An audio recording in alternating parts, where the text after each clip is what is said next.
There's a new twist in the disturbing case of a Port St. Lucie teen charged with brutally killing his parents. The suspect's best friend says Tyler Hadley confessed to killing his parents and then showed him the bodies. Mike Mandel says Hadley told him he had taken 3 ecstasy pills and then murdered his parents. He says Hadley told him to search the home and he would find the crime scene for himself. I opened the door. I saw bloody sheets piled everywhere. I saw broken pictures with blood on them, and I looked down and I saw his dad's leg. I was in shock. I was sitting down. I didn't know what to do.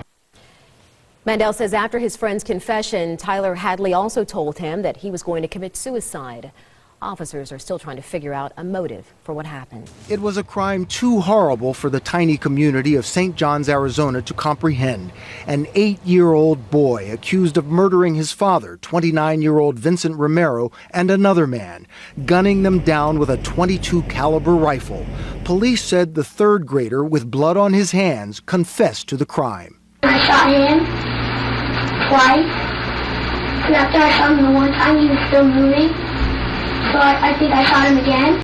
A teen and her boyfriend who killed her father learned their fate in court today. Good afternoon. Thank you for joining us at 4. I'm Kirsten Joyce. And I'm Christian Casares. It's a story the 8 News Now investigators first broke. Vanessa Murphy with the very latest from court. The judge sentencing the teens to life in prison with the possibility of parole after 22 years served. Those were terms specified in an agreement when the teens pleaded guilty to murder and other charges. Where did the evil come that was bred into a soul that murders their own father? Christine Halseth delivering an emotional statement about the murder of her son, Daniel. You're in a tough spot because your son is the victim and the killer is your granddaughter. Can you talk about that? She's not my granddaughter. Sierra Halseth claiming her father abused her. He locks me in place and starts pushing me and hitting me around. Aaron Guerrero offering an apology. I ask for forgiveness as I get sentenced today, and I hope it brings you a little peace. The teens stabbed Halseth 70 times, tried to dismember and burn his body, and stole his car in an attempt to run away in April of 2021. 2 Iowa teens accused of murdering their high school Spanish teacher, 66-year-old Nohima Graber, pleaded guilty to the crime this week. The change of plea comes days before Willard Millard's trial was supposed to start. His co-defendant, Jeremy Goodale, was expected to testify against him. Shaden had brought a bat, among other supplies, to go through with the murder, and after he had struck Nohima Graber, we then moved her off of the trail, where I then struck her, and she died as a result. Millard denied ever hitting the teacher. The motive, prosecutors allege, a bad grade. As part of an agreement with Miller, prosecutors recommend giving him a minimum sentence of 30 years to life and Goodale a minimum of 25 years. A date for sentencing has not been set. A teen accused of stealing her parents' money to hire someone to kill them makes her first appearance in front of a judge. Alyssa Hatcher appeared in a Lake County courtroom today. According to a police affidavit, the 17-year-old stole $1,300 from her parents' bank account. The affidavit says the teen paid $400 to a friend to kill her parents. When it didn't happen, Hatcher reportedly paid someone else $900 to do the job. The documents state she also used the money to buy cocaine. Hatcher has been charged as a juvenile with 2 counts of criminal solicitation for murder. This heartbroken father says he can't forgive the 10-year-old girl now accused of stomping on his baby's head. As opposed to seeing it as a 10-year-old girl, I seen it as the person who killed my son. And she, in my opinion, deserved to be in shackles or handcuffs. She's a criminal. Nate Lytle is speaking out for the first time since the death of his 6-month-old son, Jackson. Seen here in new video just released by the family. It really hit hard. The disturbing sight of a 10-year-old in court charged with first-degree murder shocked the nation. Her parents tried to comfort their weeping child. The grieving dad says he sat in that courtroom hoping she would see him and understand what she had done. It was a split second, and then she buried her head back into her dad's shoulder. The girl is said to suffer from severe emotional problems. She was living with foster parents who run a daycare center outside Eau Claire, Wisconsin, where baby Jackson was enrolled. The girl told police she was holding Jackson when he fell out of her arms and hit his head. Then she panicked and stomped on the baby to stop his crying. An imprint of her shoe was found on Jackson's head. He's having a hard time breathing and his head is swelling. Jackson fought for his life for 2 days, but succumbed to his injuries. Now, his dad is left with his memories of a happy baby whose favorite toy was his bouncer. She's a criminal. 10 years ago, 15-year-old Nehemiah Griego went on an utter rampage in his own home with an AR-15 and a .22 caliber rifle. As he suddenly shot and killed his 40-year-old mother, his 9-year-old brother, his 2 sisters aged 5 and 2, and patiently waited among the dead bodies for his father to arrive so that he could murder him as well.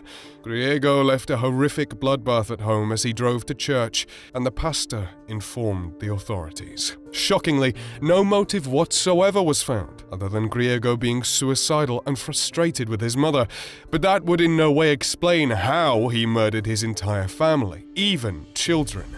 After pleading guilty, he was tried twice, once as a juvenile and once as an adult. During his adult hearing, though, Griego turned heads when he suddenly felt remorse facing those in his family who survived his rampage, apologizing to them and expressing his guilt. I am sorry for taking our parents and our sins. I wish I could take it back, but reality is that we can't. But it wasn't enough for his sister, who broke down crying. Griego couldn't even get the sympathy of the district attorney, who seemed to be haunted by this case. As a homicide detective, I'd seen many death scenes, but this is the one I get to relive every day. He ultimately received a life sentence, plus 7 years to run concurrently, with the possibility of parole at the age of 52. Dylan Schumacher tried to make rounds in court when he broke down crying, but his acting skills were as bad as his consciousness. In Springville, Utah, 16-year-old Schumacher was babysitting his girlfriend's 2 children when he couldn't do the basic human task of calming down a crying 2-year-old, so he disgustingly decided to cover his head with a pillow and strike him to make him silent. But unsurprisingly, the damage the child received took his life. While Schumacher was clearly abusive, the prosecution and defense were at odds with a second-degree manslaughter or second-degree murder charge. Austin Smith was completely defenseless. That's a given.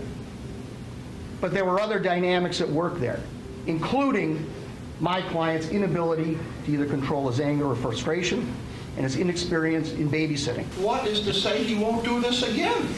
Well, we don't know that. I think it's completely unlikely. But fairness is not lost in the world, and Schumacher was tried with the intention to kill and first-degree assault, until he tried to put on a sympathy act in court. I didn't mean to kill Austin. Ashley, I really didn't. I really think I did that. I didn't mean to hurt him. Dylan broke down to his girlfriend, claiming that he loved her son, but he was quickly exposed when a video came out of him saying, I am a 16-year-old blonde. Probably all I have to do is cry in front of the jury, and they're going to feel sorry for me. The act couldn't fool the judge or jury, and Schumacher received 18 years to life with a possibility of parole in 2031.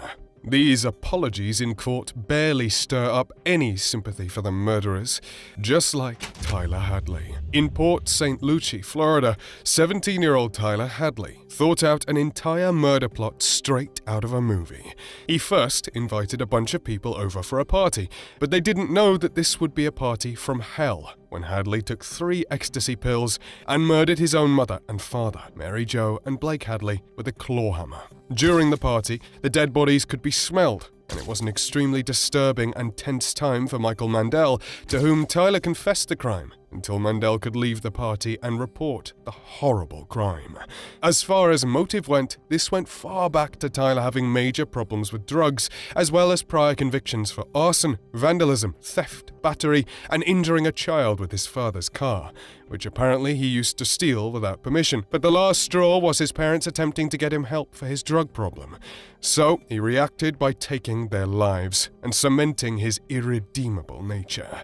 During his trial, the state really wanted to give the death penalty, but couldn't for his age. So he was granted a life sentence that was reconsidered in 2016, but reapplied again in 2018. I can apologize and make amends for the horrible acts I've done, I committed. This came after Hadley's brother spoke out in court. Well, I guess what I want is for him to get the maximum penalty possible, which I understand is life in prison without parole. Other family members who faced Tyler in court included his mother's niece. We pray that sometime in the future he will have the opportunity to rehabilitate and have a life on the outside. Tyler had the nerve to speak out in court and apologize for his actions. His apology was undermined by his brother, literally asking for him to get the highest sentence possible. Disconnect from reality can also lead to disastrous horror, such as what happened with Daniel Patrick. A 16-year-old Daniel couldn't tell fact from video games when he became obsessed with video games after a skiing accident that left him with spinal injuries and too much time to spend playing games. After a disagreement with his parents over wanting to get the video game Halo, Patrick horrifically imitated the game to a disastrous degree when he stole his father's handgun from a safe and shot both his mum and his dad. While his dad survived, his mum passed away from her injuries. After fleeing the crime scene in a van, Daniel was caught by the police. Things changed dramatically in court for both Daniel and his father, who showed genuine emotion and regret in court. Daniel could be seen crying, and his dad seemed to have forgiven him, even defending his son. I can't count the number of times he has told me that he's so sorry for what he did and he'll never be able to forgive himself. I can also count the number of times he has told me that he's so happy that I survived. So glad to still be able to see me. With the defense and psychiatrists arguing that Daniel couldn't distinguish reality from video game fiction, Daniel could not receive the death penalty. This is not the case of a drug fiend stash being taken away. Daniel chose, in the words of his father, he referred to him in his interview as a pathological liar. Daniel has serious problems telling the truth. Regardless of addiction or disconnect, Daniel received life in prison with a possibility of parole after 23 years. This goes to show that forgiveness cannot stand against justice. While some argue that video games lead to violence, childhood trauma is definitely way worse, leading to cases like Seth Pravaki. After being neglected by his parents, who apparently had nothing nice to say about him, Seth Pravaki went on a rabbit hole of drugs and stealing that culminated in a brutal killing spree when he was only 18 years old in Muskegon, Michigan in November the 29th, 1998. Pravaki would shoot both his parents, his brother, his grandfather, and his brother's girlfriend. While the authorities could not point toward a specific motive, it was clear that a lack of love led him down this path, all the way to the courtroom, where he gave an apology that's impossible to deem genuine or not. I'm sorry for what I did, but that's hardly enough. Seth received life in prison without parole in 1999. Then the story got 10 times crazier a decade later, when in prison, 3 men, including Pravaki, took control of a tractor-trailer and drove right through the prison fence. After the guards fired, one bullet struck Pravaki straight in the head, killing him. You think of irony, karma, what you sow, so shall you reap. Whether it was karma or a sad tale of an unloved boy, that's up to you.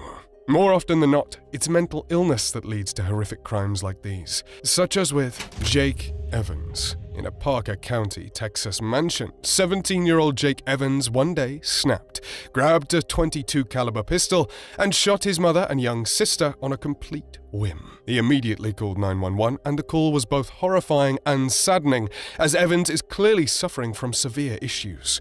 911, where's your emergency? My house. Okay, what's the emergency? I just killed my mom and my sister. You just killed your mother and your sister? How did you do that? I shot him with a .22 revolver. Are you sure they're dead? Yes. Okay, I want you to stay on the phone with me, okay? Are you all right? Yeah, I'm fine. Okay. Where is the gun? It's on the kitchen counter. According to the call, he'd been planning to kill for quite some time, and apparently was planning on killing his other sisters and grandparents, taking inspiration from Rob Zombie's Halloween movie, and a general disconnect with human nature. Is there any reason that you were so angry at your mother and your sister? I don't know. I wasn't. It's weird. I wasn't even really angry with them. It just kind of happened. I've been kind of planning on killing for a while now. The two of them, or just anybody? Pretty much anybody. Why? I don't know. I don't really like people's kind of attitude. Right.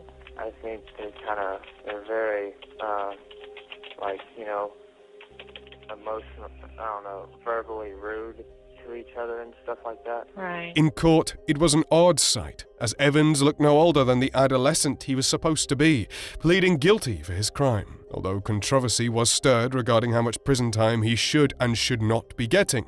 He was ultimately charged with capital murder and given 45 years with a chance of parole at half his sentence. This one doesn't feel very satisfying, as this young man clearly needed psychiatric help rather than an orange jumpsuit. Speaking of somewhat unfair rulings for those who are ill, there was a lot of sympathy for Jacob Morgan, whose status as a killer is in definite question. In South Carolina, 17-year-old Jacob Morgan was in charge of taking care of his 14-month-old baby brother, Joshua, when a fire broke out accidentally that was seemingly started by Morgan, who changed his statements from throwing a pillow near a heater to lighting the pillow on fire. Regardless of how it happened, Morgan was unable to do anything as baby Joshua tragically passed away in the flames. In court, Morgan was in shock and tears at what had transpired, and the hidden truth was that he was on the autism spectrum with a fascination with fire, which caused him to start this fire and another one 2 weeks prior. A burn pattern that goes from underneath that child towards the door of the bedroom. That is caused by likely something. It's a significant burn pattern as he described it. It could have been alcohol, it could have been something else that gets consumed by the fire, but a significant burn pattern shows that there is something significant and intentional. Because of these conditions, Morgan was not charged with murder, but involuntary manslaughter, with a 10-year sentence to run consecutively with a 15-year sentence and 5 years of probation for arson. I believe the state has, in fact, met their burden, so therefore I am going to find that there is probable cause to charge the individual with the down over for General Sessions Court for late charges. Upon hearing his sentencing, Morgan's expression was still saddening. Hey. So she's across the street, and then she's also from across the street. This may look like an ordinary home video, but shortly after it was filmed, 8-year-old Maddie Clifton was murdered by the 14-year-old boy holding the camera, Josh Phillips. This is probably the worst murder scene I ever worked. Phillips is accused of beating and stabbing 8-year-old Maddie Clifton. I could tell that she was struck in the head 3 times. Josh Phillips' crime shocked and gripped America, and at 15 he was sentenced to die in prison. Joshua Earl Patrick Phillips, it is the sentence of this court that you be confined in prison without the benefit of parole for the rest of your natural life.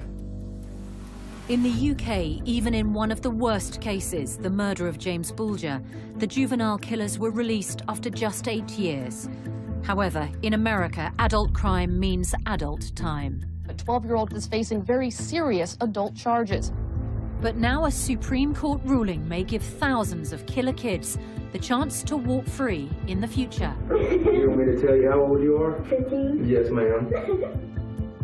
I'll be meeting Morgan Leppert, dubbed the Blue-Eyed Devil, when she was given life without parole for the brutal murder of a disabled man. You can see where our victim was laying right here on the floor. And I've unprecedented access to the landmark hearing, where 20 years after he murdered Maddie Clifton, Josh Phillips has the chance of an early release. The focus is, who is Josh Phillips today? I'll meet the family of his victim, Maddie Clifton. She doesn't get to walk the face of this earth again. Why should he? Josh's mother. No, this can't be what I think. And the killer himself. Why did you kill Maddie? Should children who kill die behind bars? Or should they be given a second chance? Should he ever be released from prison, I pray that I will no longer be on this earth. I like books. I like reading. And I had a bunch of birds. I love birds. I get in trouble for it. That's one of the things I get in trouble for in prison is feeding the birds. I bring bread out of the chow hall, and I'll feed the birds all the time.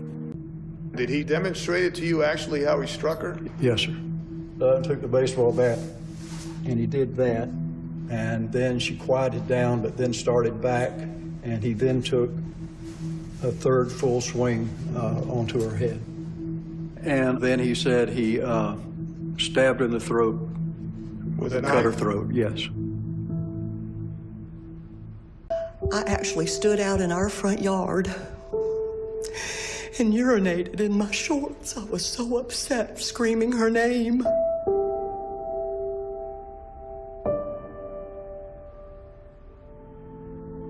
Honestly, this is one of the largest investigations I've ever been part of. The community outreach to this was incredible, to say the least. Were there hundreds of people volunteering? Thousands. Did this continue for days? Yes, sir. For days. I thought it would never end.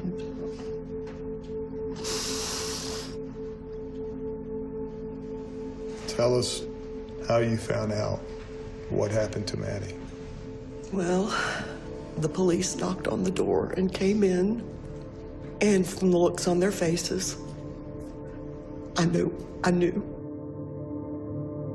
We found Maddie Clifton this morning.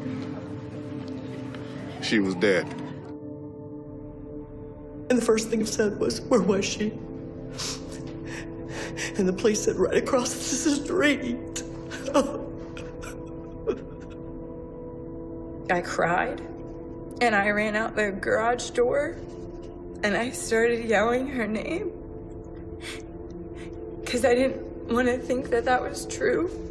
Following the discovery of Maddie's body, Josh was tried and convicted as an adult.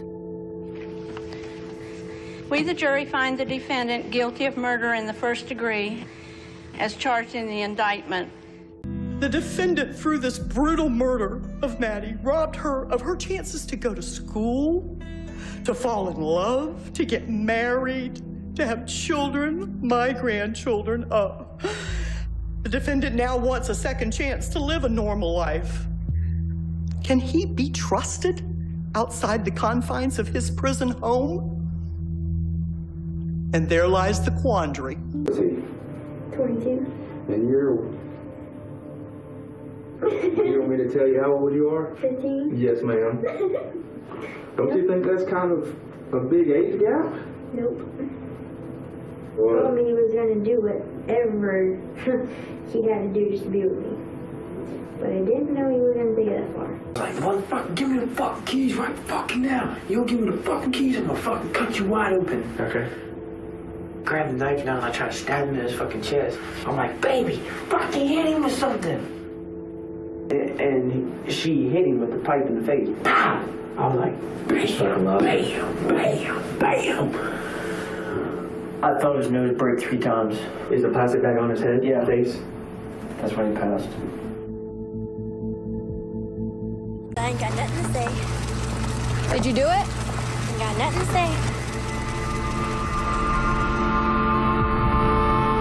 Court now adjudicates you guilty as charged in count 1 of first-degree murder, that you be committed to the Department of Corrections for life without the possibility of parole. I wish I wasn't so naive and gullible. I wish I could have listened. I wish I was smart enough then, like I am now, to know the difference between right and wrong. Take me through today, everything that was going on. I was sitting in my room, and then my dad was just yelling, just screaming at my mom. My dad walked into his bedroom, and then walked back out. And then I heard a gunshot. I ran out there, and my mom had been shot. He pointed the gun at me. and then he said he was sorry, and then he shot himself. Plan that I had formulated to make it look like my father had done all this was not plausible. It wasn't even realistic.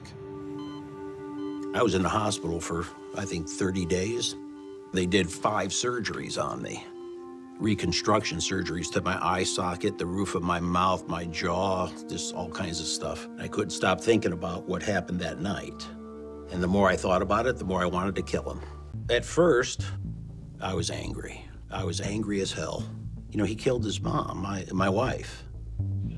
But in the courtroom, I was feeling a lot of love. And I do believe in forgiveness. And I wanted to see him have a second chance at life. There's an element of love that enables a parent to forgive.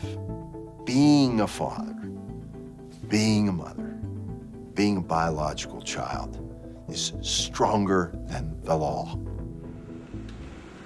Danny is now facing the very serious consequences of what he did on October 20th, 2007. I can't count the number of times he has told me that he's so sorry for what he did and he'll never be able to forgive himself.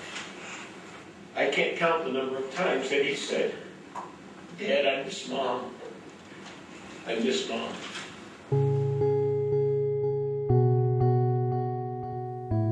It is hard to go see him in prison. It's very difficult when he could have had such a life ahead of him. If there was one thing that you miss most about freedom, what is it? I miss everything about being free. I miss being able to open my door if I choose to. I miss just the little things, you know, that we don't fully understand that have value until they're removed from you.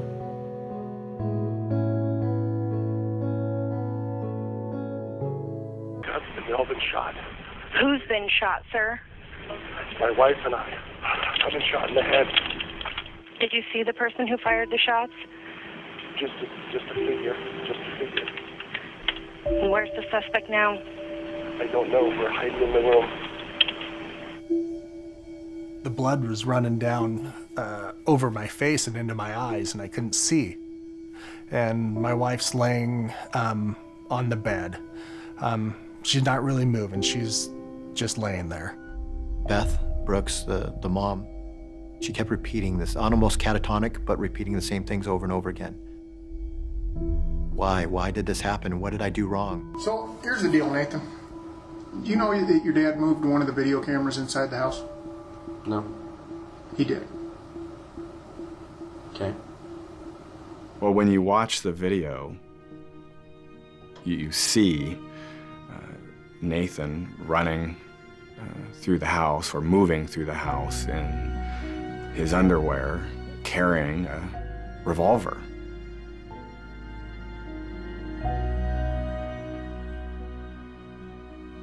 It was the kind of evidence you don't get in every case. It's powerful, and it's undeniable. I walked into the bedroom. I stood at the foot of their bed. I raised the gun. I pulled the trigger 3 times at my mom, and then I swung over to my dad. I fired at him 3 times. I just remember thinking, gone. I don't even know what I was thinking. Look, man, we make mistakes. Kids don't just pull a gun on their parents. I was mad. Everything just shut off. Next thing I know, I've got a gun and it's empty. And my dad's bleeding. And so is my mom. So your goal when you walked in there was to kill both your parents? Yes. If there is no answer to the question why, if there is no reason why he did what he did, that's maybe the most troubling outcome that there could possibly be.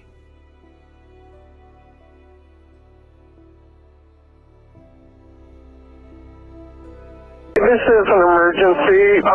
We noticed a window off to the side, and one person went in and looked and discovered a body.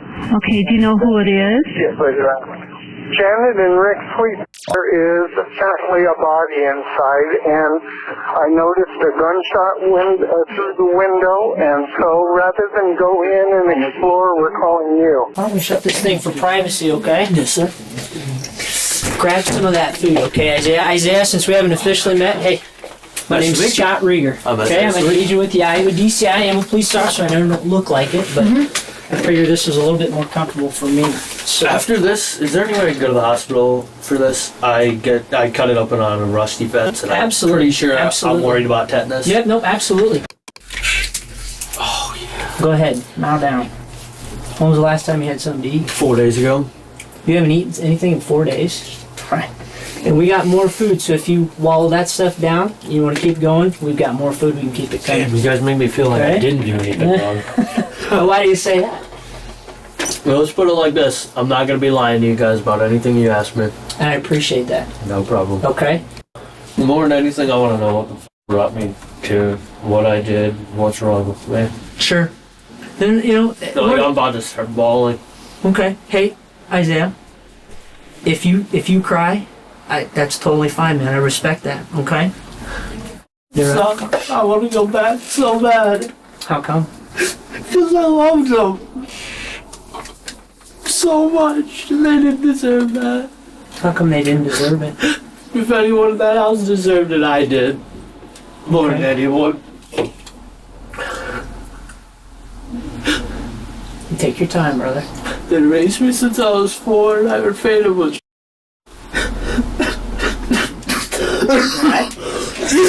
When you say what happened that night at the house, what happened?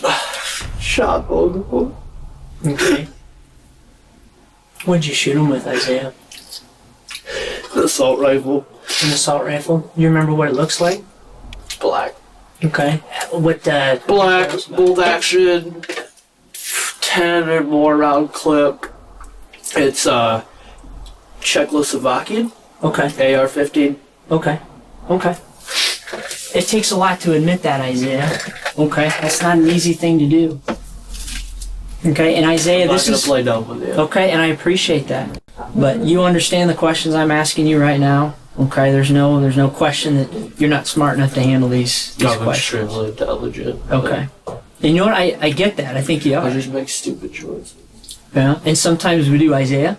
Look at me. I'm never gonna be able to go back on it. No. And that's, you know what, Isaiah, part of this is that what you're doing today by telling me the whole truth as far as what happened, not only what's leading up to it, but what happened during it. I know it's going to be tough to walk through, but we need to do that, okay? And then we need to talk about what happened afterwards, okay?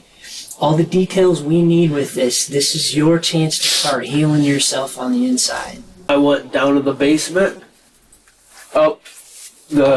there's a door that goes into the garage from the basement. I went up to the garage and then in their room, took the assault rifle out of their room. And then I loaded it with 10 bullets, walked up the stairs, took like a point like this, had earmuffs on and everything. I took a point like this, stepped up one stair so I could see my grandpa's head. Boom, pulled the trigger back, pulled the bolt back, shot my grandpa twice in the head. Where was your grandpa sitting? They were both sitting on the couch. Okay. And where were you at? I was on the stairs coming up, like coming up from that landing? Okay, because I've heard, I haven't been inside your house, but some of the guys were up there the other day and they're kind of going through it. Hollow point assault rifle rounds. And then I went up to him and I just broke down, started crying. I told him how much I loved him. I'll be perfectly honest, I wanted to kill someone for a long time. It's like an urge, and it was kind of a time that I could get it out. I'm one of those type of gentlemanly chivalry sort of guys that you don't even hit girls, let alone go out and treat them badly. If the girl's in the hospital, obviously she probably got injured or something. Well, Chris, it's funny you should mention that because I want to let you know she is going to survive, fortunately. That's good. Yeah, that is real good. What time do you get up Saturday morning? Probably 10-something. Okay. Me and Steve had planned to go around and look at some yard sales. As you get closer to Saturday evening now, you guys making plans Saturday night, weekend night, you're going to go do something? We were going to just all chill like at Walmart or something. Mm-hmm. Who do you chill there with? Who you hang out with you guys? Me, Steve, Billy. Quinn's a friend of ours, but he couldn't get out that night. The basic principle, I think, is he's like addicted to like blood and stuff. He really likes blood, and I guess he kills people too because of that. which probably sounds really bad in a homicide investigation saying we're watching that, but being honest, like, we find it really entertaining because he works as a blood expert for the police department. And he goes out when he finds people that they either can't get evidence on or somebody who's done something really incredibly evil, generally murderers, oddly enough. And he goes out and he kills them in this ritualistic fashion, but it doesn't really like show him killing them or anything. I'd like to be let out, or I'd like to hear from a lawyer now. So you guys are going to start accusing me of doing something. Well, I mean, I've kind of accused you all along. I'm trying to tell you what I know and what I've found out. And if you want an attorney, all you have to say is, I want an attorney. Is that what you're telling me? Well, this is all voluntarily. I don't know why I can't be let out right now. I want to leave. I would like to leave right now. I'm told that you're not leaving. Why? Because they believe there's enough information to place you at the scene of the crime, and that you're someone that's caused this to happen. Alright. Okay. Are you asking for an attorney? You're asking to leave, or are you... I'm asking to leave because I think this is bullshit. I came down here voluntarily. Yes. To voluntarily talk to you guys. Now you guys are telling me that I can't leave, and I didn't do anything. I want to be let out. Okay. And I want to smoke a cigarette. What do you know about what happened up there in Mount Vernon? All I know is, like, this morning, like really early this morning, we were looking on the internet and on the Telegraph to see what was going on, and there was something about, there was a lady killed in Mount Vernon, and there's like a young girl that's in stable condition in the hospital. I don't know if it was me or one of Steve's friends or something. Somebody texted one of us or emailed us. I just remember that we heard that the girl was conceivably in the same class as one of our friend's sisters or something. And so I guess she's about 10 years old, which honestly, I hope she's going to be okay. Because that's horrible to do something to a little girl. Assuming that somebody specifically tried to kill them, like, that rubs against my conscience personally. I'm one of those type of gentlemanly chivalry sort of guys that you don't even hit girls, let alone go out and treat them badly. If the girl's in the hospital, obviously she probably got injured or something. Well, Chris, it's funny you should mention that, because I want to let you know she is going to survive. Fortunately. That's good. Yeah, that is real good, because it's real good because she deserves to be alive, and so does the lady, I'm sure. You know, but you know what else is good? It's good because she can ID the two people that That'd be were good. in the house. That'd be awesome. I hope you guys can do that. Yeah. Let's say it was a robbery gone wrong. Mom ends up dead. The little girl ends up seriously injured. People involved in it. They're pretty nasty people. What do you think should happen to those people? Well, they should probably get sent to jail for the rest of their lives, or prison. I honestly don't know what's the difference between jail and prison. This was Saturday night. This wasn't 3 months ago Saturday night. This was Saturday night. It is Monday right now. There should be no question in your mind what you did. You just told us you don't use drugs. You don't drink. No. You have no reason to have this memory loss. I just don't put anything into long-term memory unless it's important. Let's take a deep breath and think long and hard about what happened Saturday night. Why would you So if I told you someone is telling us right now that you told them that you cut that little girl's throat, that would be a lie. Yes. That would be a lie. I would never hurt a girl, let alone some little girl. That would be horrible. Stop telling us, Chris, about why you guys went into that house. Because right now, it isn't a question if, it's a question why. You're lying. We have evidence. You're lying. You know what happens to people who slice little girls in prison? You know what happens to them? Do you know? No, I've never been to prison. Yeah? Well, you know what? You're going to find out. Then arrest me. Mom sat up in the bed, started asking who was there, what was going on, tried to turn on the lamp and it didn't turn on. Yeah. And when she did that, Steve started hacking at the bed with the machete. Okay. They started screaming because they heard something. Apparently he missed them mostly. But I heard him hit the mom. And so I dove in and stabbed her a few times in the chest. Steve was just hacking away. He totally lost it. I was controlled, but I didn't really feel much of anything. Yeah, okay. I thought I would, but I didn't. What were Quinn and Billy doing? They stayed by the door. They didn't do anything. All honesty, we did everything. The girl jumped up. I almost sensed her in the dark get up and jumped over her mother as Steve was hacking away, and she jumped right into my arms. Okay. I stabbed her once towards the face. Then I went for the front as I was swinging her around, and she got free of my hand and went flying into the glass door, knocked her head, stopped crying completely. Okay. I figured she was probably The dark cloud of one of the worst crimes in British history still hangs over Liverpool like a shroud. Only now, the anger is back as well. The amount of money that is being spent on protecting this scumbag who has done what he's done. I think that they should have been named and told where they are. They're like the devil's child of both of them. The collective memory of a nation has gone back to that February day 17 years ago. The horrifying freeze frame when 2-year-old James Bolger was lured to his death. A murder made so sickening because the killers were children themselves. Robert Thompson and John Venables were just 10. And much to the nation's outrage, they were free again by the age of 18. No punishment whatsoever. They got rewarded for murdering James. That's why I've never let it go, and I won't let it go. You think they were rewarded? Of course it was a reward, because they never spent no time in a prison. They got put into a children's home, and from there released in children's home. They get looked after, they get to play snooker tables, decent meals in front of them. They were getting day trips out, taken to football matches. You know, that is not punishment. They've never been punished, in my humble opinion, for what they've done. They should have gone to prison. They shouldn't have been mollycoddled and protected the way they were protected. Remember, a baby was tortured and slaughtered. It was just so quick. As I say, I just reached out for my purse to pay money over the counter. When he was there, and when I turned out, he'd gone. That's how quick it happened. So in the time it took to take the money out of your purse, he'd gone. And there they threw rocks and bricks at James, beat him with an iron bar, interfered with him in a sexual way, and left him on the tracks where he was later run over by a train.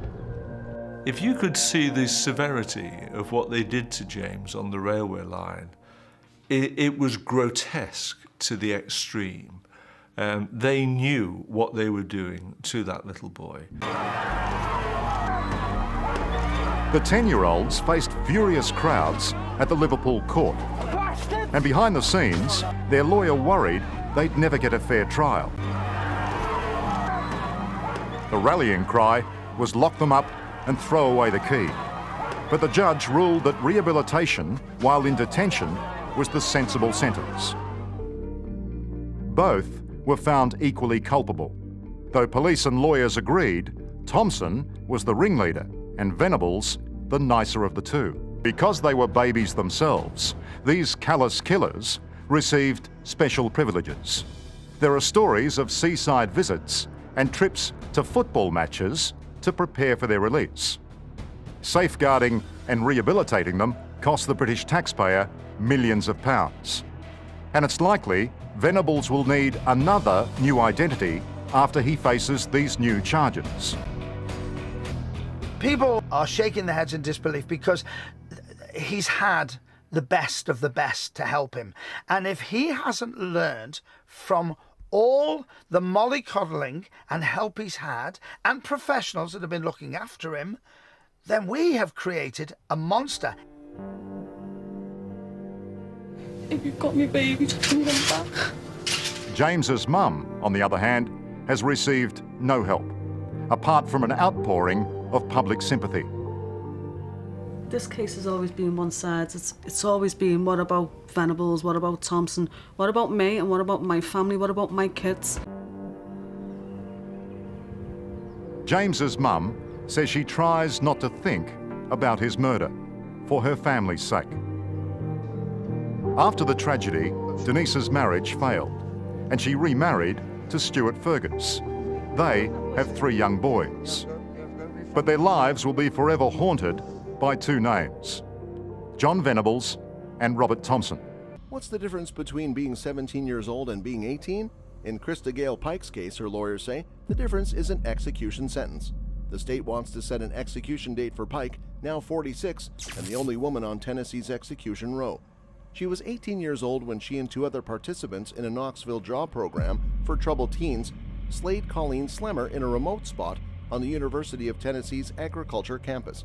Pike, her boyfriend Tadaril Shipp, and fellow Job Corps student Shadala Peterson lured Slemmer, 19, to campus the night of January 12, 1995. Once there, Slemmer was beaten, cut, and bludgeoned to her end with a rock. Colleen Slemmer's mother says she would like to see a date scheduled for Krista Pike to be executed.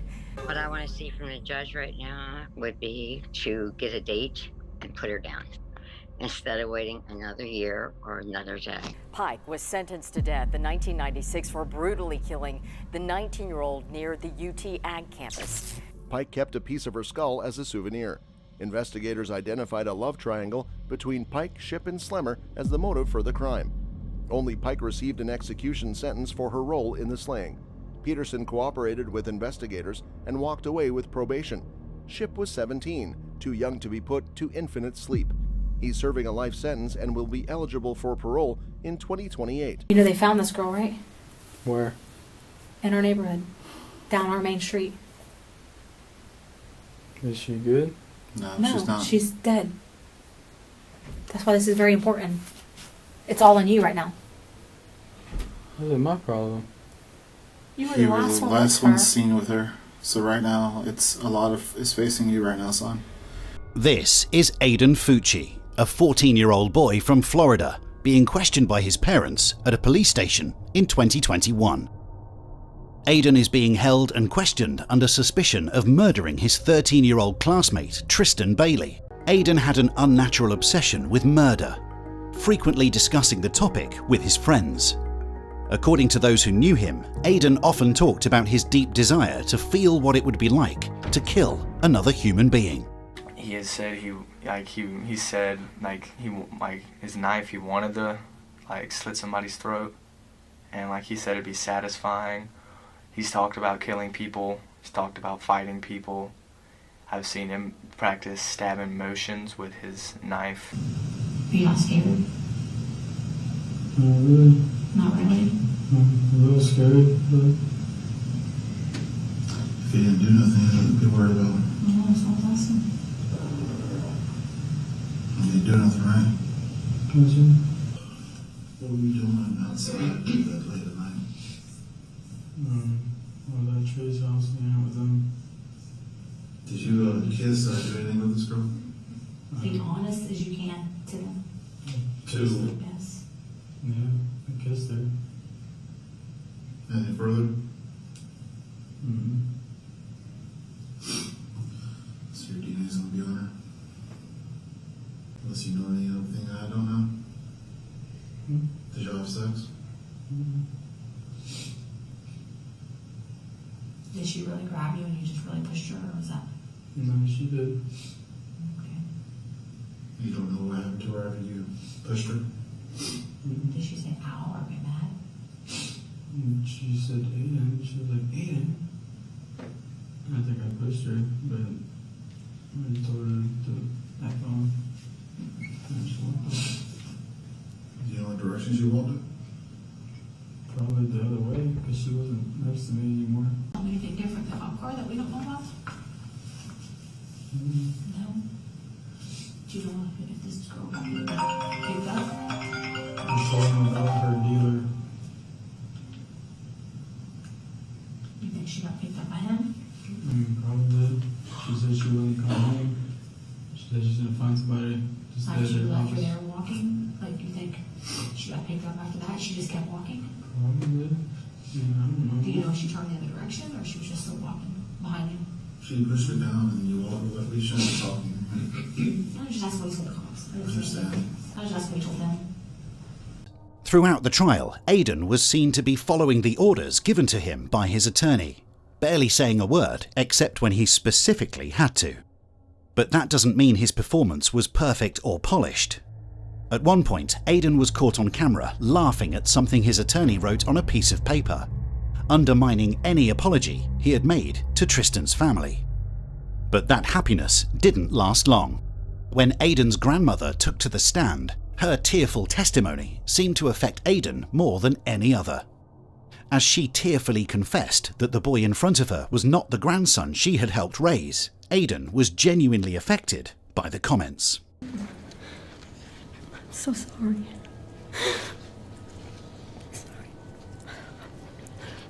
I just don't need my mama back.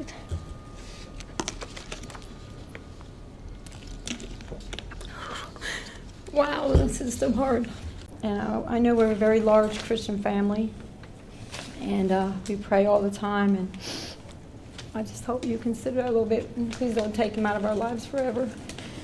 I know that I've died and not be able to spend time with him sometime before I go. At this moment, it appears that Hayden had finally realised the scale of the consequences of his actions. But it passed quickly. The judge eventually decided that Aidan's crime, which lacked any motive and was done purely to cause harm to another human, was worthy of life in prison. And Aidan, unsurprisingly, didn't seem fazed by that news whatsoever. Mr. Fucci, having entered a plea of guilty to the crime of first-degree murder, I adjudicate you guilty of the premeditated first-degree murder of Tristan Bailey. I sentence you to life in prison. Because of your age, you are eligible for review of the sentence in 25 years. At first, I wasn't wanting to. We attacked her. I didn't really want to do it as much. I didn't want to do it. Her whole top head was like gone. Her whole what was gone? Up here, so gone. The whole top of her head? I did. Where did you hit her? It was that first swing? I think the head. But I didn't feel good. We were freaking out. Please send an ambulance and the police. My mother is laying in the garage and there's a lot of blood and there's a blanket over her head. There's a lot of blood. How did the blanket get over her? I have no idea. And how old is your mother? She is 78.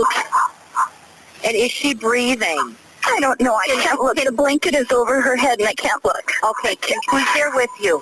Oh, God, the neighbor. Okay, can the neighbor check if she's breathing? Oh, you don't have to go and look. You don't have to go. Your neighbor can just go and check if she's breathing. Okay, if you would like you to. Are you sending somebody? All right, first of all, can I get your name? It's Antonio Barbo, is that how you pronounce it? Antonio Barbo. Okay. And how old are you? 13. All right, so what grade are you in school? I'm in 8th. Okay. And you can understand everything that I'm saying so far, correct? All right, do you know what day it is of the week? I think Thursday. We've been involved in a serious investigation, okay? There's a lot of different people that have been talked to already about this serious investigation, and you're one of them that we wanted to talk to, hoping that you can clarify some things, okay? All right. Because you're sitting in here, I do have to read you your rights, okay? All right. There was a serious incident involving your great-grandmother, I believe. Do you know who that would be? On my side? My side? Yeah, I think it is. Then Grandma Barb. Okay, what's her... Is it grandma or great-grandma? I just say grandma. But is she your grandma or is she your great-grandma? She's my great-grandma. Okay. Do you know anything at all about what may have happened to her? Have you heard anything? Do you know anything at all? No, what happened? Okay. Well, like I said, it's a serious incident. She's not doing that well, and I'll get more to it later as far as the other people that we've talked to, what came up, so, okay? I mean, people would have known I was there. I wouldn't have just randomly been there. So you're straight out saying, and you had said before, that the last time you saw her at all was at least a month ago? Yeah. So you would straight out be saying that if anybody said that they specifically saw you at your great-grandma Barb Olson's house anytime within the past 2-3 weeks or something, that they're lying? Yeah. And then she brought us in because she said she was going to call my mom, and I was already missing and wanted with a warrant, and I didn't want that done. So that's your thought process? Is that you don't want grandma to call or great-grandma to call and you got the warrant and the police are going to come or whatever? Yeah. Okay, so what did you have that you attacked your great-grandma with?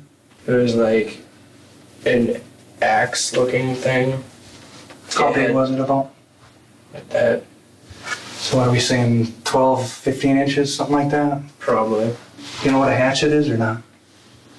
I know what a hatchet is, but it was like an axe, but then it had like a flat side on it, like a flat metal side. And I think Nate just had a normal hammer. Okay, did you see him with that hammer? Yeah, I saw him with the hammer. All right, where did you get this small axe or whatever that you were talking about? From my garage. From your garage? And where did Nathan get that hammer? I think that was just in his house. Did you guys talk about this as far as what you were going to do? Obviously, if you got a hatchet and he got a hammer and you got a ride from his mom, there was some thought about it, right? What was the discussion? We were deciding if and how we were going to do it, and then like how we would get a ride there, how we get a ride back, all that. And then when we got a ride there and we were in the garage, I didn't really want to do it as much. Like, I didn't want to do it. But then when we were in the house, like Nate was like nodding at me and all that. So then I took the first swing. Where did you hit her? It was that first swing? I think the head. And you talked about a flat back and then like the sharp part? Yeah. Which way did you hit her the first time? Do you know? The flat part. Was there a reason at all, or that's just the way it ended up in your hand, or what? I'm quite sure just because it was a flat part and I thought more blunt would work. Work as far as what? For hitting, just like in general. Well, hitting in general as far as to put her down quicker, or what do you mean? Yeah, that's what I meant. Okay. And why did you go there and come up with the plan to do this? I think it was mainly just for money. She, I think, yelled like once, and then I hit her one more time. And I think then I ran to the bathroom because I didn't feel good. And then I'm quite sure Nate hit her once or twice with his like hammer thing. And that's about all. He went a lot around grabbing stuff, putting it in a bag, and then I had to go in the pockets to grab the keys for the car. And then he wanted to dump the body in a lake or something, but we were strong enough to pick her up and put her in the trunk. And then you sit there for like 2 hours trying to figure out what to do, right? Yeah. And what are you throwing back and forth, like what you're gonna do here? I think we're gonna try to see if there's any way we could like get her into the trunk, but they say it'll just get worse if I join anything. All right. Is there anything else? I'll give you one last chance. Anything else you want to make sure that I include in this report? Not really. All right. Antonio is escorted out of the interrogation room. Immediately following his interview, Nathan is arrested and also taken into police custody.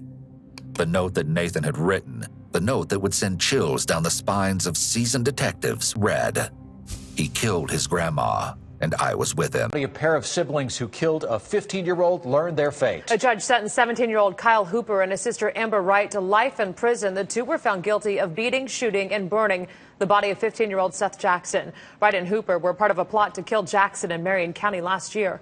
West 2's Michelle Meredith has been in the courtroom for the hearing and the sentencing. She's live in Ocala with the very latest. Michelle. Well, just 30 minutes ago, the judge sentenced 16-year-old Amber Wright to life in prison. She chose not to speak on her own behalf, refused to look at pictures of Seth Jackson that were put on the screen. In the same courtroom hours earlier, her brother, Kyle Hooper, got the same sentence. Jackson's mother took the stand, said her pain could not be described, that Kyle was once Seth's friend, that Seth's murder was not an accident, it was planned. After being beaten and shot several times, Seth still managed to run outside where Kyle again made a choice to continue with the plan and bring Seth back inside, knowing he would not live. I know it may not help or bring him back in any way, but I am sorry.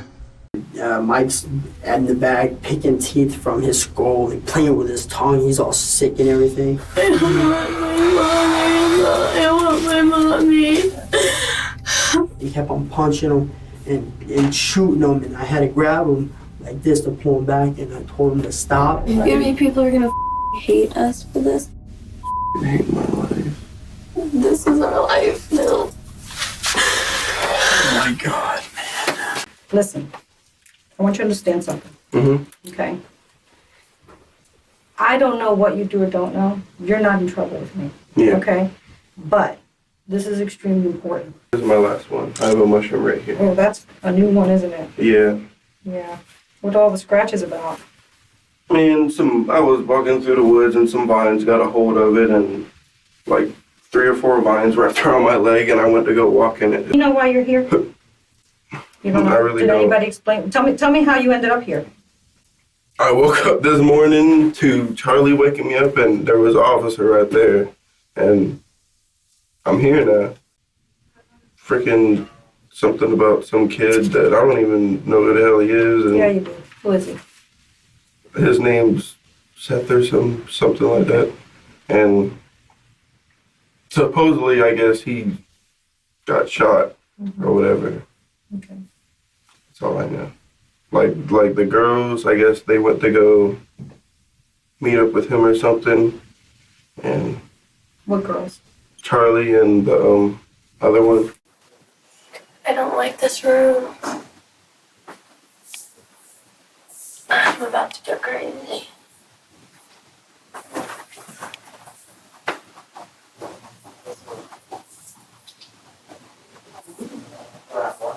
Good. About to go crazy. About to go crazy? Yeah, I can't. Room at all. Okay. Well, we don't need that. I'm Detective Bill with the Sheriff's Office. Charlie. Charlie? What's your last name, Charlie? Ely. Ailey? Ely. E-L-Y. Okay. How you doing? Good. How old are you? 18. 18 years of age. Okay. Do you know why you're here? Yes, sir. Why are you here? Because, something happened with Seth. Something happened with Seth. Yeah. Okay. All right. Understand that we had a deputy bring you down here because of what may have happened with Seth, okay? There's an investigation that we're going to investigate. Are you clear with that? And be honest with me. Totally truthful. Hold your head up. Okay, Sunday night, Sunday night, Amber and I walked up because her boyfriend, her ex-boyfriend, was Seth, and they wanted to work things out, so we met him up. This is Sunday night? Yes, sir. At 58th Court, it was approximately 9:30. So you met him on the corner? Yeah, Okay.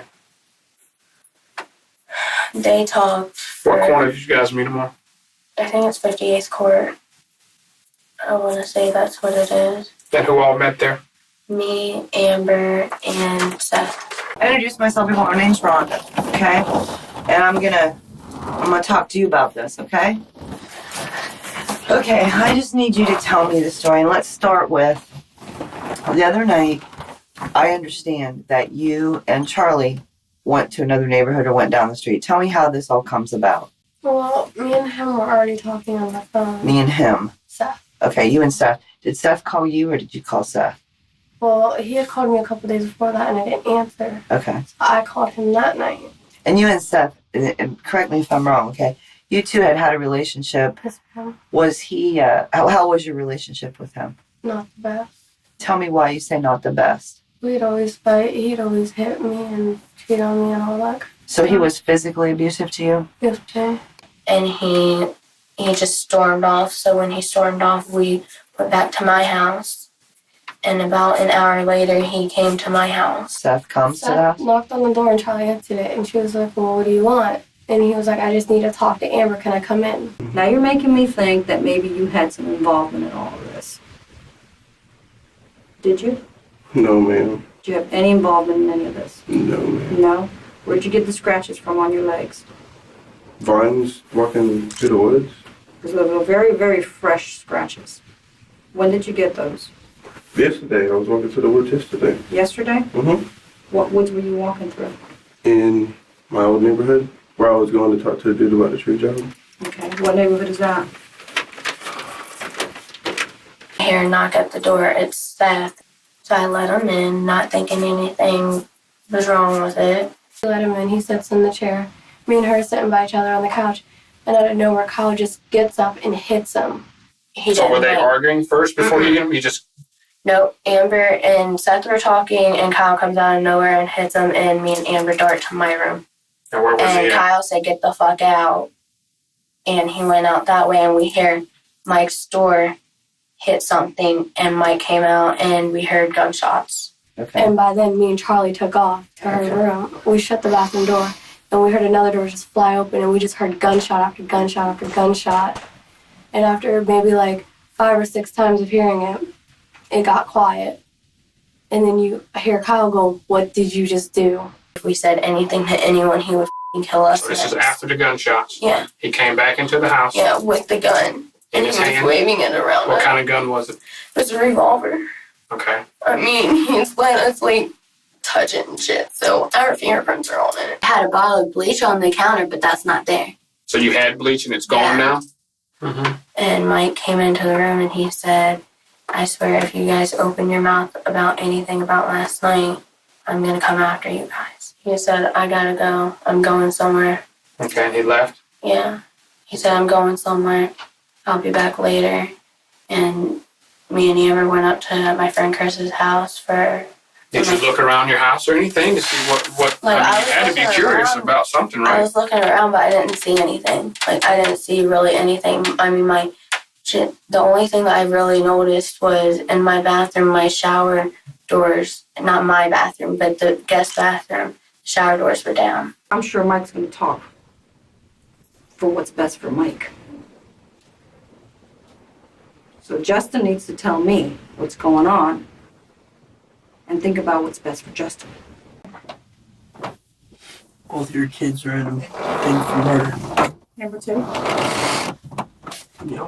What do you mean? What we told you was in the store. I mean, it was like everything was planned. With Roach, everybody? Everybody. So he's snorting some pills and so on. And he, he's getting all hired, wired up, hyped up, and everything. And somebody brought up the name Seth, and he's like, "Man, I want to go on a killing spree tonight." He's like, I just want to. And he's like, "You guys down?" And I told him no. I told him I don't. When he said "you guys down," who's he talking to? Like, you and him. Me, Amber, Charlie, Roach. Okay. Who's Roach now? The guy Justin Soto. Oh, okay. So Soto was there. Yes, ma'am. Amber decided, and she agreed to it. Your brother told me everything. Okay. So you can sit there and you can continue to lie on me, walk out and treat you like a piece of garbage. Or you can sit here and treat me with the respect that I treated you with. Okay? And you can tell me the truth. And believe it or not, Amber wanted it done. Amber don't want nothing to do with him. Amber wanted him dead and gone. He deserved it. Mike said he would do it. So you talked to Mike he kept on saying, "Man, I'll take the blame for it. I'll take the blame for everything. I'll do it. I'll do everything. I'll take the blame. If the cops ask you if anything, I'll take the blame. I have nothing to lose." Open the door. I come out. I hit him over the stick, the head. Where was Seth when you hit him? He was in the chair. Okay. And I hit him over the head with the stick, and it broke 3 times on him. I walked in the room with her. I was so shooken up. I'm staring at her. I'm crying. She's trying to hold me to stop crying. I'm about to puke from it all. And then they got him in the house and laid him on the floor. And then they put him in the bath. And then Who put him in the bathtub? Roach come in, and he helped put him in the bathtub. Did you help put Seth in the bathtub? Yeah, I grabbed a little piece of him and just put him in there, and then I just went out. And then when he was in the bathtub, Mike kept on getting all psycho and pissed. He kept on punching him and shooting him, and I had to grab him like this to pull him back, and I told him to stop. I said, "Listen, you need to stop right now." And then I come in, and then Mike's wanting to break it. I come in, and Mike's trying to break his kneecaps to put Is him he in a dead hog at this tie. point, or is he Yeah, still? he's completely dead.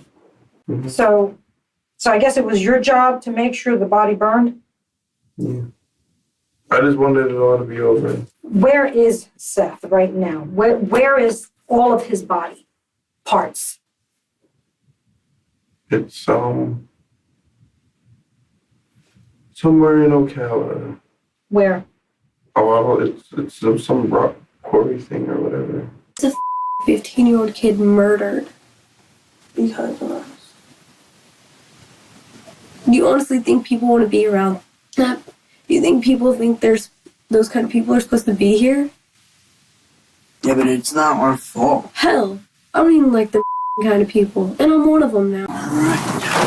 We're all in for murder. I got a hole in that hand, and as you can tell. Okay. I'm Detective Luke from American County Sheriff's Office. Okay? And I think you know why I'm here to talk to you. Okay? Before we talk or anything, I have to advise you of your rights. You understand that? Mm-hmm. Okay. Do you understand each of these rights I have explained to you? Yes, sir. Having these rights in mind, do you wish to talk to, it says us here, but I'm saying me. Do you wish to talk to me now? I'd like to get on one phone call, because I need to get on with somebody. I need to call my lawyer. You want to talk to a lawyer? Is that what you're telling me? I mean, I'll talk to you, but I don't want to call my dad. I want to call my dad. Hold on a second. You just said you want to talk to a lawyer. Did you want to talk to a lawyer, or do you want to talk to me? I want to clarify that first. I'll talk to a lawyer. Okay. We, the jury, unanimously find that the defendant, Michael Shane Bargo Jr., should be sentenced to death. Yes. Michael Bargo holds his head after hearing he is sentenced to death for the second time on Tuesday. A 15-year-old child knew he was being dragged back into a house and was going to die. Bargo and 4 others beat and shot Jackson to death 8 years ago. The group burned his body and disposed of it in paint buckets, which were dumped into a water-filled quarry. Judge explains to the jury the new rules. If you do not all 12 agree, then you check no. And a few hours later, Has the jury reached a verdict? We have. each of the jurors decide Bargo should be killed. Jackson's mother attended each of the hearings and shows signs of relief. As for Bargo's 4 co-defendants, each of them is serving life in prison. I guess you know what we want to talk to you about the situation with Sydney. Yeah. What do you know about it, Carl? About it or her, that whole situation, or just in general her. We want to know what you know about what happened to Sydney. I don't know anything. Do you remember where you were on Sunday night, what was that? 18th? I was sitting at home. It's a pretty quick answer. How do you know where you were that long ago? I just remembered, I remember what I'm doing, every once in a while. I never wanted to hurt my sister. I just wanted to protect her from that's it. But if you want to hear how she died, I don't know. Okay. Was she laying on the ground? Yes, and so you told her to lay down? right, and she was fully conscious, and she was talking to me during it. If I tell you this now, I mean, you're recording this, I don't have to say it in court or anything, right? I don't know that for sure.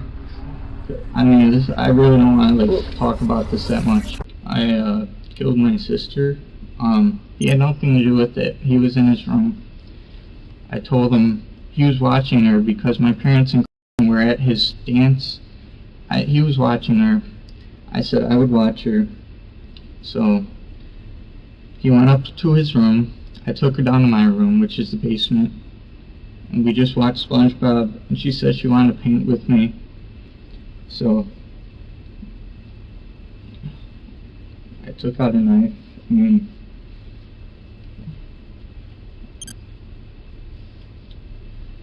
it's very disturbing. Did you guys ever start painting? Painting?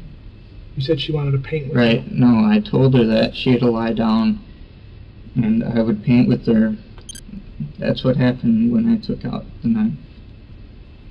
Did you have the knife downstairs already? Where was the It knife? was right here. You had it inside your hoodie? Yes. How long had you been carrying the knife around? Brought it like 5 minutes before I asked her to let me watch her. Why did you want, how come you asked to let you watch her? So that I could kill my sister. When did you start thinking about that? When my parents said that I couldn't buy my firearm, I knew that I couldn't kill her. But I never wanted to hurt my sister. I just wanted to protect her from that's it. But if you want to hear how she died, I don't know. Okay. Was she laying on the ground? Yes, and So you told her to lay down? Right. And she was fully conscious, and she was talking to me during it. If I tell you this now, I mean, you're recording this, I don't have to say it in court or anything, right? I was just trying to do it as quick as possible. Okay. But she was in a lot of pain. Did you tell her that you were going to do this? No.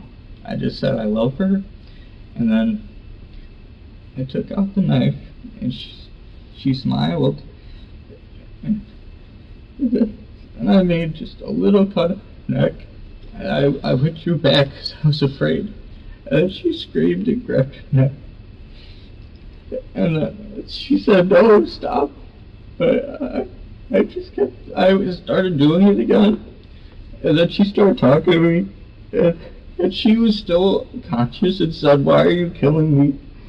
So then I started on the right side. She didn't talk anymore, but she was still breathing and had her eyes open. So I just ran upstairs and called the police. Then when I came back down, it looked like she died. 911. What's the address of your emergency? Waukesha County, Lenny. I'm transferring over a caller on Big Bend at the dead end just south of Rivera. And he came upon a 12-year-old female. She appears to be stabbed. She appears to be what? Stabbed. Stabbed? Correct. Okay. Sir, you still there? Yes. Hi, sir.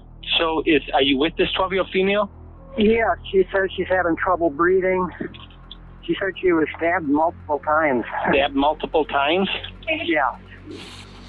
I'm thinking, dear God, this is really happening. Are you going to put me in prison and I'm going to rot and die? Please don't cut off my head. I'm just waiting. And I'm preparing and hold on the outside. Sometimes I'm looking in. Do you know what happened to Bella? What happened to Bella? Is Bella your friend?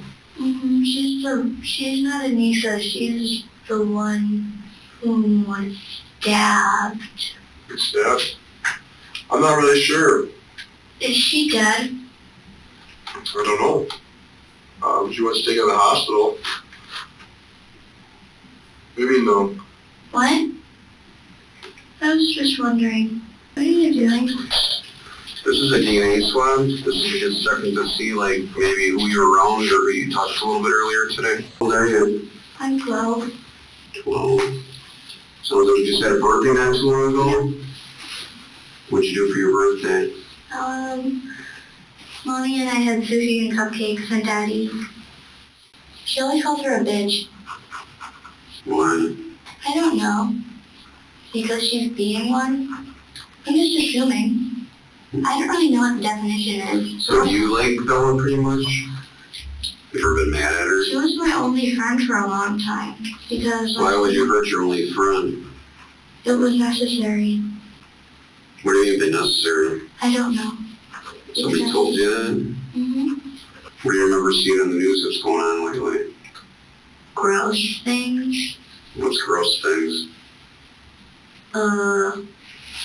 Kidnapping children and then doing things to them. Remember which time or specific incident? Not really. I don't really pay much attention, but it's all gross. It's all gross. Okay. Because, like, she says she hears voices too, but I just wanted to tell you. So we're aware of that? Maybe not put off by that then? Okay. Well, thank you for telling me that. Okay. Okay, I'll be right back. Are you willing to speak with me and tell me what happened today? Is that a yes? The silly thing about this was I didn't know I was in danger until after Morgan stabbed Peyton, or Bella, as people call her. They call her Bella? Okay. You go to school with Peyton? Yes, Bella. Okay. And can you tell me what happened?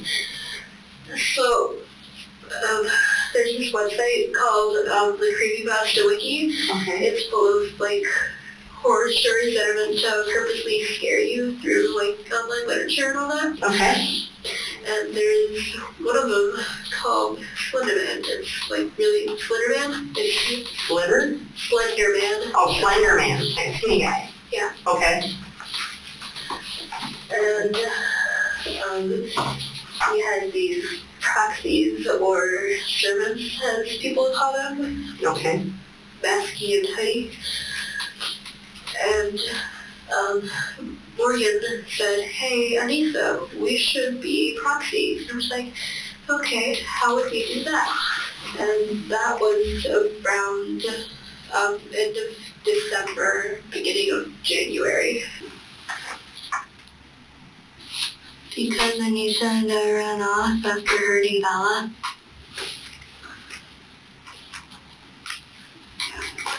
Tell me what happened with Bella. What do you mean? Whisper talked about it for like 3 seconds. Sure. Whisper. We're going to do it today at the park. Morgan kind of started freaking out a little bit, so I said, Bella, I need to talk to Morgan. She's freaking out a little bit. What was she freaking out about? Killing. She had never done that before. She stabbed apples before. Okay. It was like chopstick.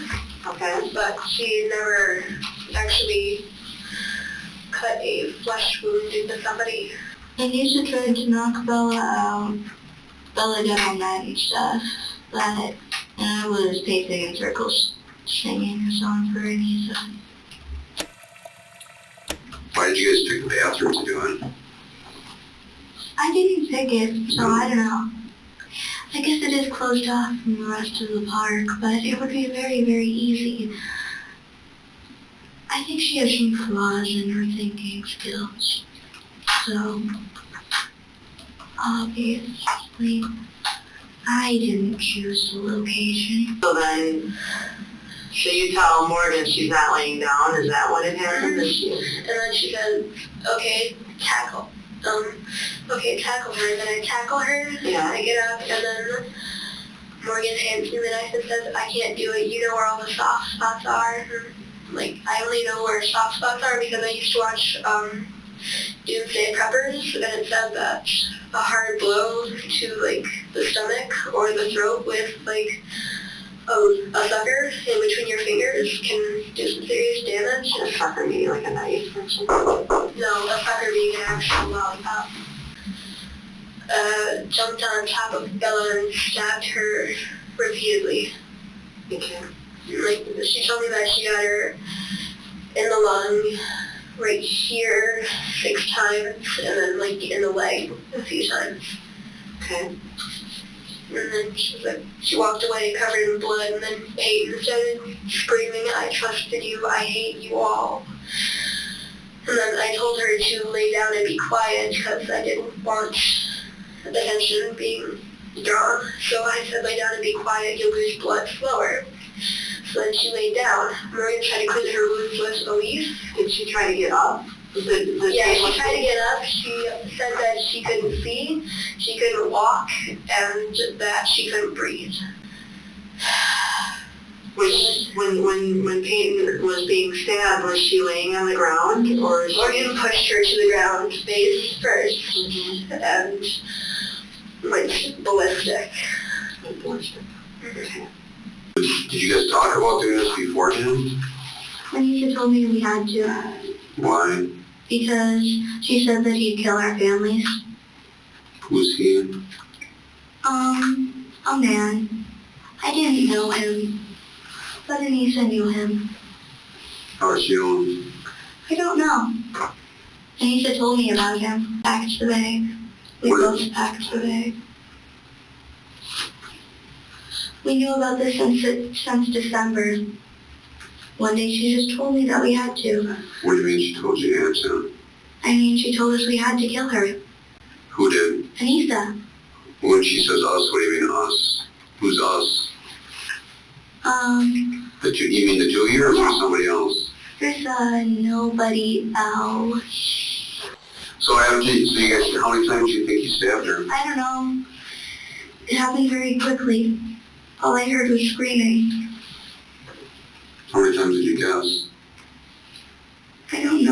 Well, this information will be used to try to get you some help so you don't have to hear those screams and don't have to worry about hurting anybody anymore. Okay. So she said, well, we have to kill Bella to prove ourselves to the Slender? Yes. And what did you think of this when she was telling you? I was surprised, but also kind of excited because I wanted proof that he existed, because there are a bunch of skeptics out there saying that he didn't exist. And then there's a bunch of photos online and sources online saying that they did see him. Okay. So did you think that you actually had to kill somebody to do it? Yeah. Like for real? Mhm. Okay. Yeah, and then there's another killer called Jeff the Killer on the Creepypasta wiki, but he's actually a real person, Jeffrey Woods. He supposedly murdered his whole family somewhere in there. Found that out, and we're just like, okay, so we know at least Jeff is real. Okay. So we got our hopes up and thought that everybody else was real. Okay. And then Jeff is called what online? Jeff the Killer. And supposedly he went insane, so he burned off his eyelids and took a butcher knife and cut a big smile in his face. And he has supposedly long black hair about down to here, and ice blue eyes. That's what the wiki said also. So you guys knew that Jeff the Killer, an actual killer in this triangle, exists, so you thought it would be exciting to find out, hey, if we can be a proxy and prove and do this, kill Bella, then we know that Slender exists. If we saw him, actually, we think we see him sometimes. Okay. Like when we were walking up to where we were going, we saw him, I saw him out of the corner of my eye on this side. Okay. And then Morgan said she heard a twig crack when no one was moving. Did you think that you guys killed Morgan? Bella? Yeah. So how many times, so then how did you get the knife from Anissa? She sort of just shoved it into my hand and there it was. And then I didn't know what I did. It sort of just happened. And I remember we tried to find Slender Man. Trying to find who? Slender. Who's Slender Man? He's this tall, faceless man who preys on children.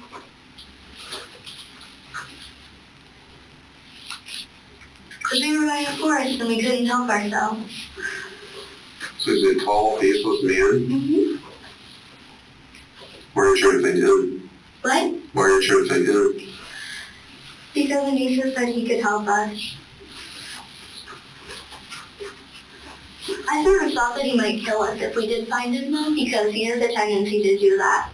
Have you ever met him? No. We've never seen him. Who tells you about him? He's everywhere. He always says that whatever you do catches up to you eventually. And it did. Isn't it legal to stab someone if they try to stab you first? If it's self-defense? In some situations.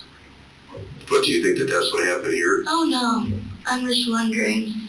Well, that's pretty serious what happened. She was very, very close to dying. Today. Okay. Very close. But the doctors were able to save her. Okay. How does that make you feel? Good. Makes you feel good that she's alive? Mm-hmm. But the other part of me wanted her to die.